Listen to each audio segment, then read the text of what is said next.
Assalamualaikum warahmatullahi wabarakatuh. Perkenalkan, nama saya Muhammad Zulham dan kali ini saya akan menjelaskan mengenai tugas yang telah Bapak share di link, yaitu mengenai penelitian hukum normatif, empiris dan sosial legal yang menjadi sebuah kajian yang mendalam dalam penelitian hukum. Penelitian hukum merupakan aktivitas intelektual yang sistematis dan kritis untuk memahami, menganalisis, dan mengevaluasi. Tentunya mengevaluasi sebuah hukum yang tujuannya itu beragam, mulai dari menguraikan norma hukum yang berlaku, mengkaji efektivitas implementasi hukum, hingga merumuskan rekomendasi kebijakan hukum yang lebih baik. Jadi untuk mencapai tujuan tersebut, para peneliti hukum menggunakan berbagai metodologi dan 3 pendekatan utama yang sering digunakan adalah penelitian hukum normatif, penelitian hukum empiris, dan penelitian sosial legal.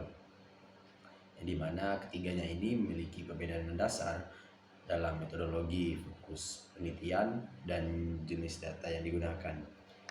Meskipun seringkali saling melengkapi dan bahkan terintegrasi dalam suatu penelitian, tentu saja terdapat perbedaan antara ketiga metode tersebut. Yang pertama itu adalah penelitian hukum normatif, yaitu menggali esensi hukum positif. Penelitian hukum normatif atau penelitian doktrinal merupakan pendekatan tradisional dalam penelitian hukum, yang dimana fokus utamanya itu adalah analisa hukum yang ada, terutama pada teks hukum itu sendiri, yang dimana peneliti normatif akan meneliti peraturan perundang-undangan, putusan pengadilan, literatur hukum atau doktrin, dan berbagai sumber hukum lainnya untuk menguraikan, menafsirkan, dan akan mengevaluasi norma-norma hukum yang berlaku tersebut. Tujuannya itu sendiri adalah untuk memahami arti, ruang lingkup, dan implikasi hukum secara sistematis dan logis.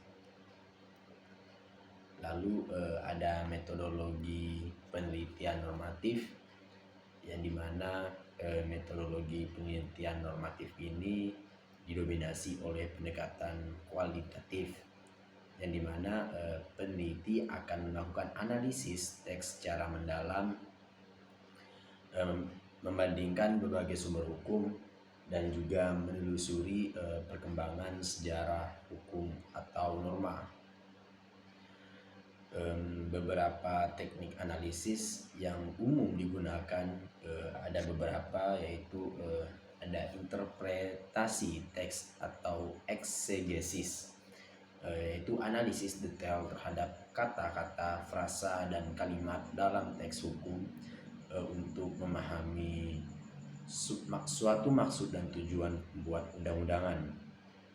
Hal ini melibatkan pemahaman konteks yang historis, filosofis, dan politis dari berbagai pembentukan hukum.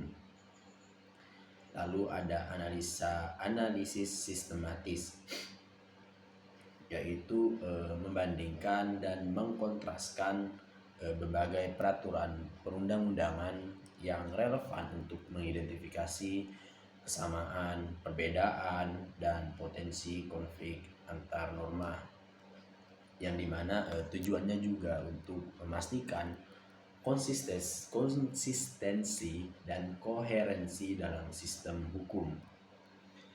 Lalu ada analisis konseptual, yang dimana menganalisis konsep-konsep hukum yang relevan untuk memahami suatu arti dan implikasinya.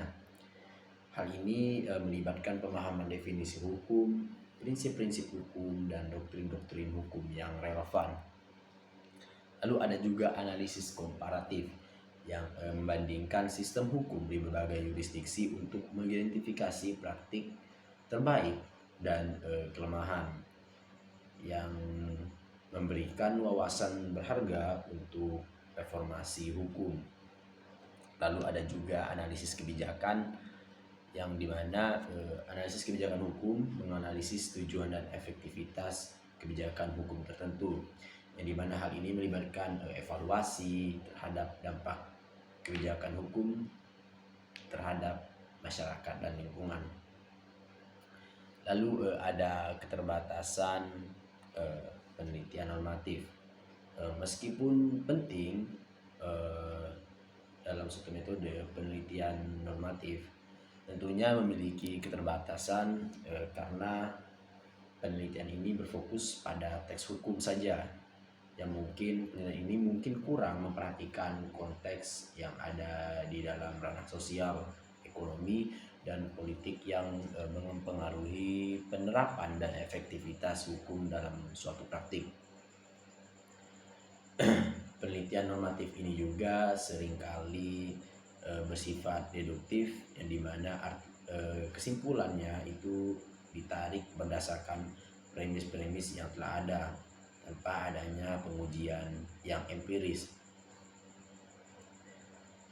Lalu penelitian hukum empiris. Penelitian hukum secara empiris menggunakan metode ilmiah untuk mempelajari suatu fenomena hukum yang terjadi di dunia nyata. Berbeda dengan penelitian empiris normatif, penelitian empiris ini lebih menekankan pada pengukuran dan pengujian yang bersifat hipotesis. Juga peneliti empiris ini akan mengumpulkan data-data empiris baik kuantitatif maupun kualitatif, yang dimana hal tersebut untuk menguji bagaimana hukum diterapkan, dampaknya terdapat masyarakat, dan faktor-faktor yang mempengaruhi efektivitasnya. Lalu ada metodologi penelitian empiris. Di dalam penelitian empiris ada berbagai metode yang digunakan, antara lain survei, yang dimana dalam survei ini terjadinya proses pengumpulan data dari sampel populasi melalui kuesioner. Metode ini juga memungkinkan generalisasi ketemuan ke populasi yang lebih besar. Lalu ada wawancara, yang dimana pada proses wawancara ini pengumpulan data kualitatif melalui percakapan dengan responden, yang dimana metode ini memberikan wawasan yang mendalam tentang perspektif dan pengalaman dalam suatu individu.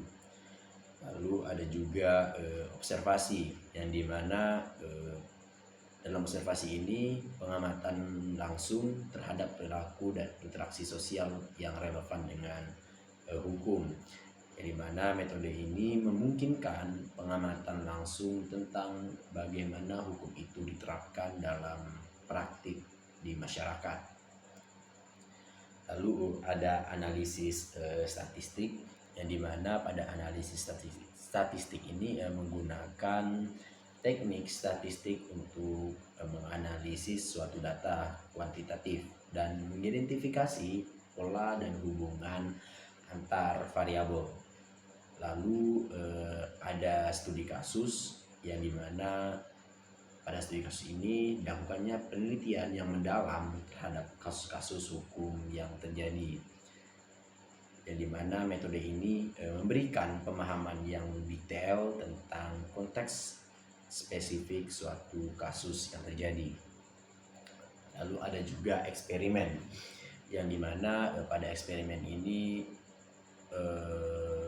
bertujuan untuk menguji pengaruh variabel tertentu terhadap perilaku hukum, yang dimana metode ini memungkinkan pengujian kausalitas, memungkinkan pengujian kausalitas. Lalu ada juga keterbatasan penelitian empiris, Dalam penelitian empiris juga tentunya memiliki keterbatasan seperti dalam pengumpulan datanya, yang dimana penelitian empiris ini bisa memakan waktu dan biaya yang cukup besar. Selain itu juga generalisasi temuan dari sampel ke populasi yang lebih besar harus dilakukan tentunya itu dengan secara hati-hati. Lalu saya akan menjelaskan tentang penelitian sosiolegal.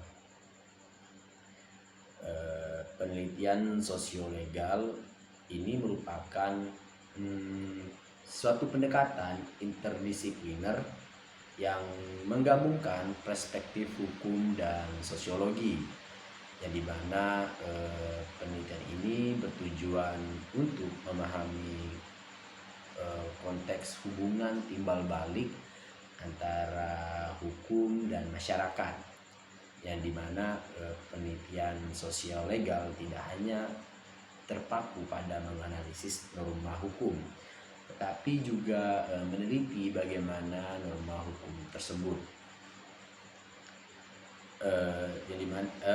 mengetahui bagaimana norma hukum tersebut berinteraksi dengan faktor-faktor sosial, ekonomi, politik, dan budaya di dalam suatu sosial. Dalam metodologi penelitian sosiolegal ini juga sering menggunakan metode penelitian yang empiris, tetapi juga dapat menggunakan metode penelitian yang normatif, yang dimana dalam penelitian ini seringkali bersifat eksploratif dan deskriptif, yang dimana tujuannya itu untuk memahami kompleksitas interaksi antar hukum dan masyarakat. Lalu ada integrasi ketiga pendekatan, yang dimana ketiga pendekatan ini tentunya itu saling melengkapi dan dapat diintegritaskan dalam suatu penelitian untuk memberikan suatu pemahaman yang lebih komprehensif tentang hukum dan perannya di dalam masyarakat, yang dimana penelitian normatif memberikan dasar teoritis dan konseptual, sedangkan penelitian empiris itu lebih memberikan kepada bukti yang bersifat empiris, dan penelitian sosial legal itu lebih memberikan perspektif yang lebih luas tentang konteks sosial. Jadi pada kesimpulannya penelitian hukum normatif, empiris, dan sosial legal merupakan pendekatan yang bisa dibilang itu saling melengkapi lah di dalam suatu kajian hukum, yang dimana pilihan pendekatan ini yang tepat itu bergantung pada pertanyaan penelitian dan tujuan yang ingin dicapai dalam suatu penelitian tersebut. Penggunaan pendekatan yang terintegrasi tentunya akan menghasilkan penelitian hukum yang lebih komprehensif dan bermakna. Mungkin itu saja sedikit penjelasan tentang metode-metode penelitian seperti metode empiris, normatif, dan sosiolegal dalam suatu kajian. Mungkin kita dapat menarik kesimpulannya tadi bahwa ketiga metode ini saling berkaitan di dalam suatu masyarakat dalam melakukan sebuah penelitian. Tentunya itu melakukan penelitian kajian hukum. Mungkin itu saja yang dapat saya sampaikan. Untuk kurang lebihnya itu mohon maaf. Assalamualaikum warahmatullahi wabarakatuh.